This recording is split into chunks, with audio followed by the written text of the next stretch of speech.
Nice. Okay, Pineapple so tour. let's get her started. Good morning. So my wife and I love all the fresh fruits on this island. We love the coconut trees, and the papaya trees, and guava trees, and mango trees, and banana trees. And we love the huge grapefruits. Of course, we love the lemons and limes, and they even have orange trees here. A lot of just beautiful fresh fruit trees. So are you guys ready to see a pineapple tree? Sure. Yeah. No. Okay, my wife and I were driving through here in 2010. We're from Colorado. We wanted to see pineapples. It's one of our favorite fruits. I did not like them when I was in Colorado. They didn't taste good. So we knew Haile Miley had pineapples. And we were driving through here on a Sunday. We didn't see anybody, and there was a local guy in the park. So she said, quick, go ask him. Excuse me, sir, we're trying to find some pineapples. Could you tell us where the pineapple trees are? And he said, you see pineapple on tree, let me know. They don't grow on a tree. We have guests who show me pictures. Oh no, I have one. It's in a tree. I got a picture. It's right here. Look. It looks like a pineapple. It has no crown, but it's got eyelets shaped like a pineapple. The eyelets fall off and they're little tiny brushes. And they used to use them for painting way back in the day. So, pineapples don't grow on a tree. They don't grow on a bush or on a vine or in the ground. Oh, look at that. Pineapples grow, bam, on a stalk. Wow. Everybody see that pretty good? I don't think I ever knew that. One Never did pineapple, either. one stalk, one plant, one seed. Pretty cool, huh? Wow. Right on the very top. And that stalk has got a really cool name. It's called a peduncle. Peduncle. I'll put down. Yep, a peduncle. I call him Uncle Ped, peduncle. So, does anybody know how long it takes a pineapple to fully mature? 2 to 3 years. Somebody's been doing their homework. Somebody did their homework. It takes 2 years for a pineapple to fully mature. It's hard to believe, but Right, people think that's a long time, but when you consider it takes men 40 to 60 years, not so long. yeah, that's true. Some of us like me never do fully mature. So yeah, Great 2 point. years. Here's the trick, right? We're going to snap that pineapple right off that peduncle, and it's going to shrivel, and a little shoot's going to grow off the peduncle. Shoots brought. And then, after 1 year, here comes another pineapple. You can do that every year if you want, but the pineapple gets smaller and smaller every year. So we call those generation fields. The first generation field takes 2 years. The second generation field takes a year. Oh. So here at Maui Gold Pineapple Company, or Plantation, what we do is usually after the second year or the third year, we stop harvesting in that field, and we let the field just sit fallow, because we grow the same crop on the same red Maui volcanic dirt every year. We want all the natural nutrients to return to our soil. So it sits there fallow anywhere from 6 months to 18 months to maybe even 2 years. Just depends on how long it takes, how dry or wet that particular season is. So we have to let it sit fallow, because we need 2 feet of well-draining, high-nutrient soil in order to grow pineapples. Over here on both sides of the vehicle you see buffalo grass.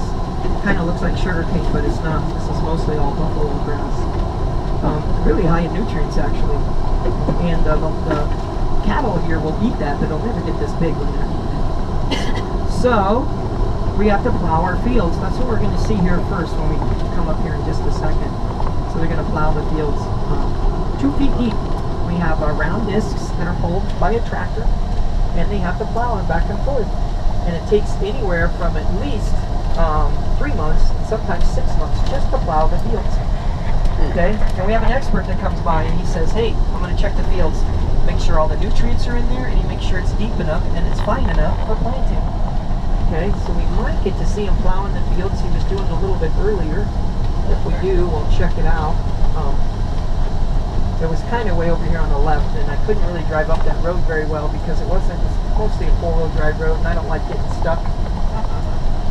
But if we do get stuck, I got a great plan in place. We're going to have all the women get out and push. Yeah. Yay. I can say that because I have 4 daughters and 4 sisters. So I'm surrounded by beauty. So yeah, we're going to see that here shortly. So yeah, they'll plow the field. It takes a long time, and they want to make sure it's very, very fine. They still have big, huge boulders in them and rocks from the red Maui volcanic dirt. Considered some of the highest nutrient dirt in the world. Oh, well, there he is stopped. We can at least see that. I'll sneak up there for a second. So this is what he looks like, and he's out kind of messing around. You can see all the egrets. They always come around when he's plowing. Huh. So you can see on the left it's plowed a little bit better than on the right. I'm not going to go too much further because I don't want to get stuck. But it's kind of, I don't know if you can see well enough. I'm afraid to go a little further. I don't like getting stuck. Yeah, he's got something stuck there in the tracks. So he's getting it out. But that's it. That's what plows the fields back and forth. Yeah, it takes him a long, long time. Sometimes I'll have two guys out here at the same time doing that. Sometimes I think we only have two of them. I don't think we have three. See, this road isn't quite ready yet. How much land is it? We're going to cover all that size of the land and everything as we go along.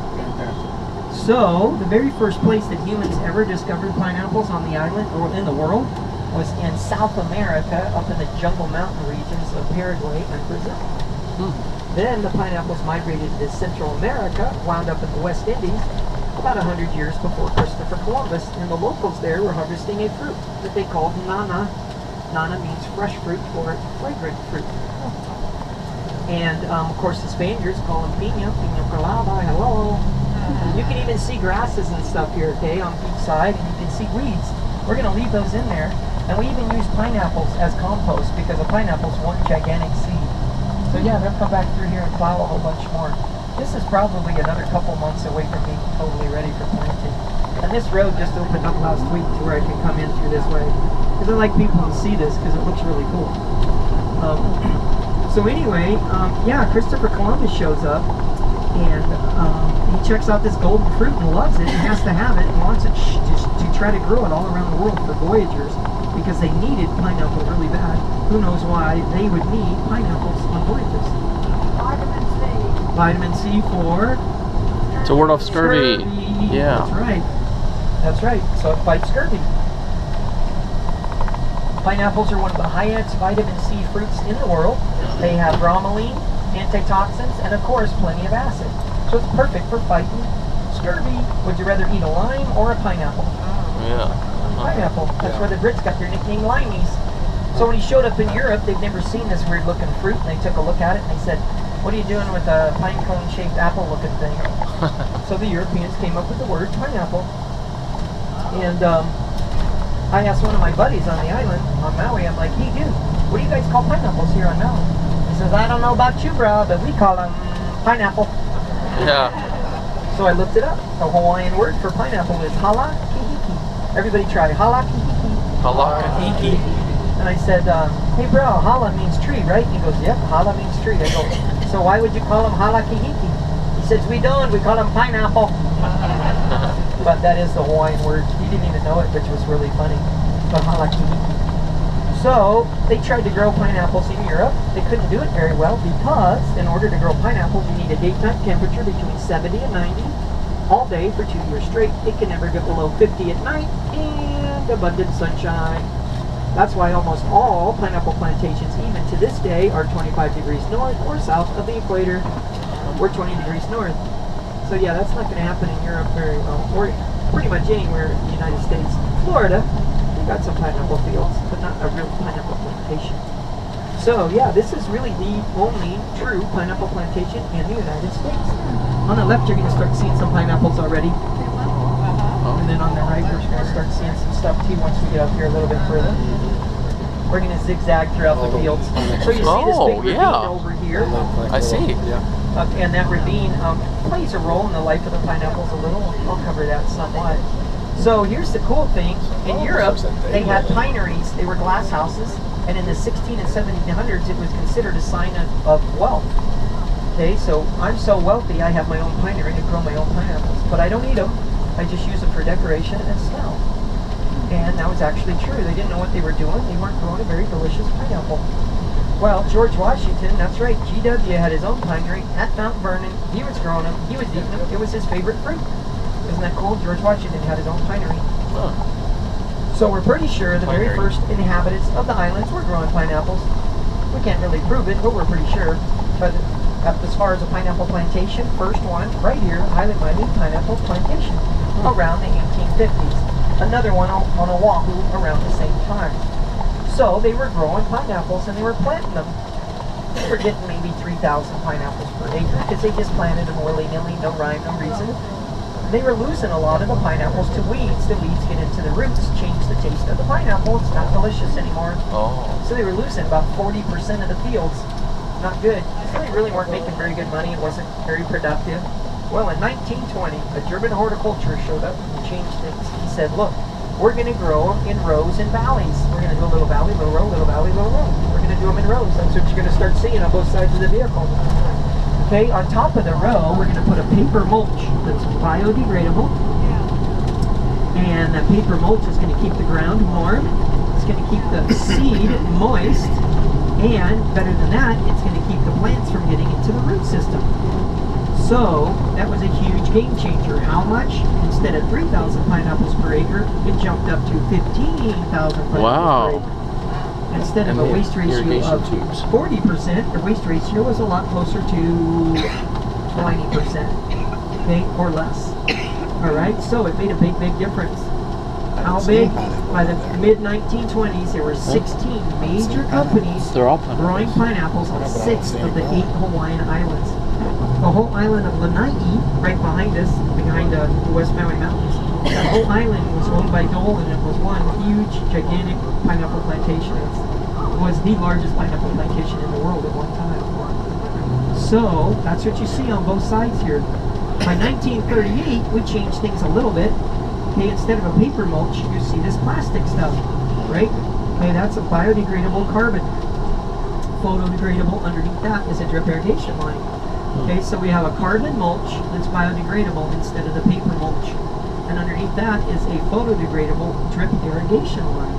That irrigation line is used mostly for fertilizer, a organic liquid fertilizer that helps kill mealybugs and their eggs. And that it is photodegradable, so you'll see it all on the road and in the dirt. You'll even see it when you're hiking around. Okay, they leave it in the fields, in the dirt. It becomes part of the compost, but it doesn't change all of the natural nutrients that are in the soil. So it's very cool. So we're going to come over here a little bit, get out and take some pictures, and talk a little bit more about the whole planting process and what they do. But yeah, talk about a game changer, right? Over 15,000 pineapples per acre. Made a big difference. Here's the cool thing about everything you see from the right to the left. 7 guys did all this planting one at a time. Oh my goodness. 7 guys, and they did it all in 3 months. Wow. Actually, it was less than 3 months. 2.5 months. They were supposed to finish by the end of February, or the beginning of February, but they finished mid-January. Wow. 7 guys, one at a time, planted every one of these seeds. We still plant them to this day by hand. Why? Because it's more efficient and faster than any machine they've invented, even still. So let's hop out, take some pictures here. Very beautiful. Haleakala to the right, West Maui's to the left. Nothing but a landing goes 3,000. Never would have thought that they planted by hand. I know. Can you believe they planted all these by hand? That's a ton.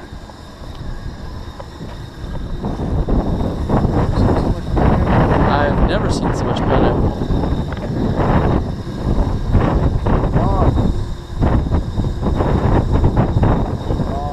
So when we see the pineapple at Kroger, it doesn't have as long of a stem of. They probably trim them. Oh, do they?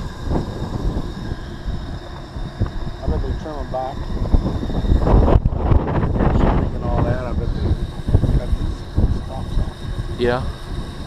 I didn't know that was on me. It's on you. Surprise. Surprise. Are all those pretty much ready to be picked? I don't know. I guess our tour guide will tell us.